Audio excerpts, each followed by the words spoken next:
morning, welcome back to my channel. In today's video we're gonna go and get the rear valence for the Maverick, and I'm gonna try to get the shifter cable put on, get the shifter working, and hopefully get the wheels and tires put on. So that's what I'm going to try to get done today. I have to go get that rear valence, and I'm about to go now. Should take me a couple of hours to get there, but I'm going to go up there and get it now. All right, I'm up here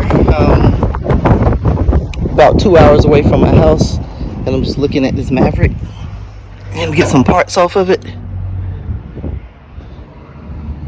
The main thing I came to get was the tail panel and the mirror, but I might get some additional stuff if I see it.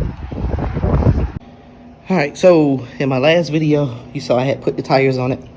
I took them back off because I got the brakes finally bled, and it was easier to do with the tires off. So the brakes are bled now, and what I'm working on now is the shifter cable. The shifter wasn't working because the whole cable was moving.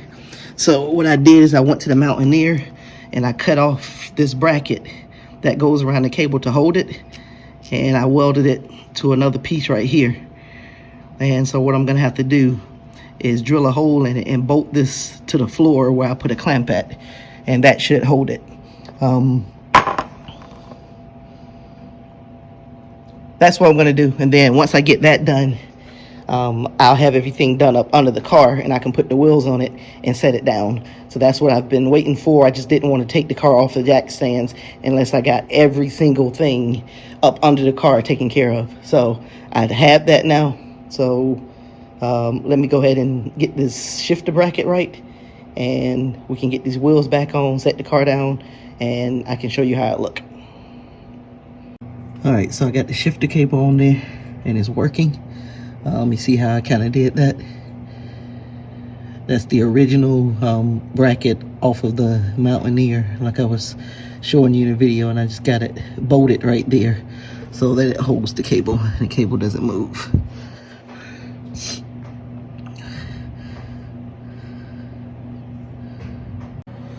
All right, so I removed the back bumper. I got the panel in place. So what I'm gonna have to do, because this panel was kind of bent up and just not straight like it's supposed to be, I'm just gonna put the bolts in it and lightly hammer it into shape. And this wasn't the best panel, but beggars can't be choosers, basically. There's not a lot of parts going around for this car, and if I do find the right parts, it's gonna be way outside of the price range that I want to spend. So I'm just gonna go ahead and screw this in and just flatten it out and stuff, and just kind of shape it. All right, so got the panel on, got it beat into shape. So what I'm gonna do now is go ahead and take it back off and go ahead and sand it down and clean it up with acetone so I can spray it. All right, got the panel painted, and I repainted the bumper also. I just didn't like the color. Got a little bit darker color. To me, it looked like a little bit closer to the match of the car. And since this piece is going to be up under the bumper, I thought that they should be about the same color. All right, so I'm gonna let this dry, and I'll come back and put it on. All right, so I let the bumper and the rear valence panel sit overnight, and it still seems kind of sticky. So not sure why it didn't dry, but I'm gonna let it dry a little bit longer. And while it's drying, I think I'm gonna go ahead and start cleaning out the inside of this car so I can start working on the inside.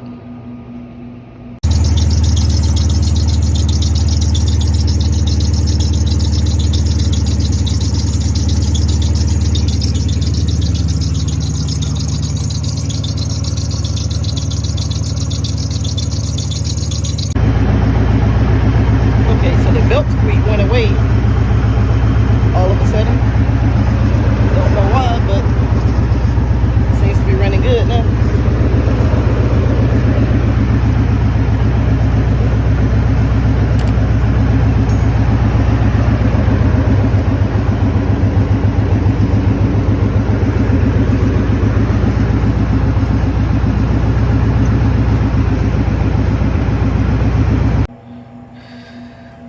Okay, so I flipped the idle air control valve that back around to the way it's supposed to be.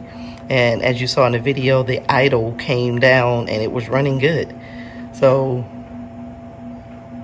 I'm gonna have to figure out something now. The reason why I turned it around in the first place was because it was hitting my hood right there. So I got to come up with something to get this to work in the configuration that it's in now. All right, so the Maverick is down. And I ain't clean out the shop as much as I would like, so can't really do a complete walk around, but that's how it looks. I think it looks pretty good.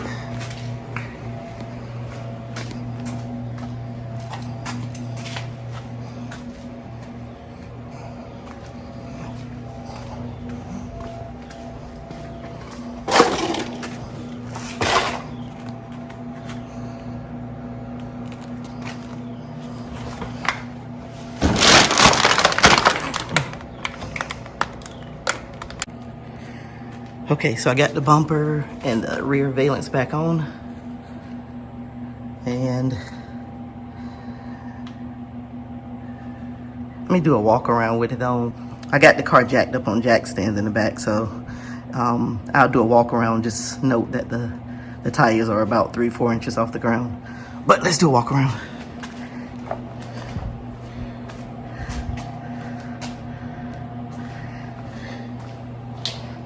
All right, so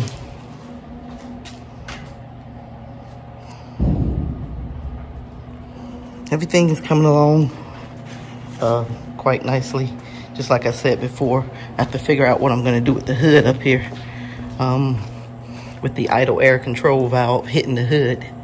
So, and I'll show you on the outside of the hood what it's doing. You see right there? It buckles the hood up. And it looks like I'm not gonna be able to flip it around. So I'm just gonna have to roll with this. I might be able to put some washers up under the hood to bring it up a little bit, because I think I only need a very little bit of clearance for it to work.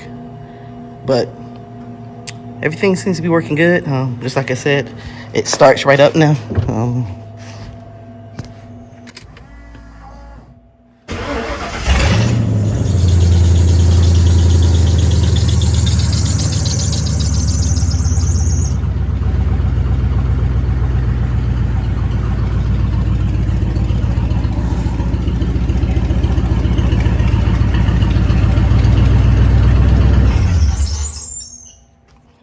So it starts right up. Everything seems to be running good. So let's go ahead and wrap this video up. Okay, so you see, I got the wheels put on the car, got the brakes taken care of, got the rear bumper painted again, got the rear valence painted, got all that on. Did a little walk around, got the car running better. It starts right up now, idles a lot better. Just got to figure out the issues that I told you about earlier in the video about the spacing in the hood versus the idle air control valve. But other than that, everything seemed to be progressing pretty good. In the next video, I think I'm gonna go ahead and start cleaning out the inside so I can start working on the inside and getting that together. And once I get the inside together, I can put the seats and everything else in, and we can take it to the exhaust shop to go ahead and get the exhaust put on. So thanks for watching. Click on that subscribe button if you haven't. Click that notification bell, and I'll see you in the next video.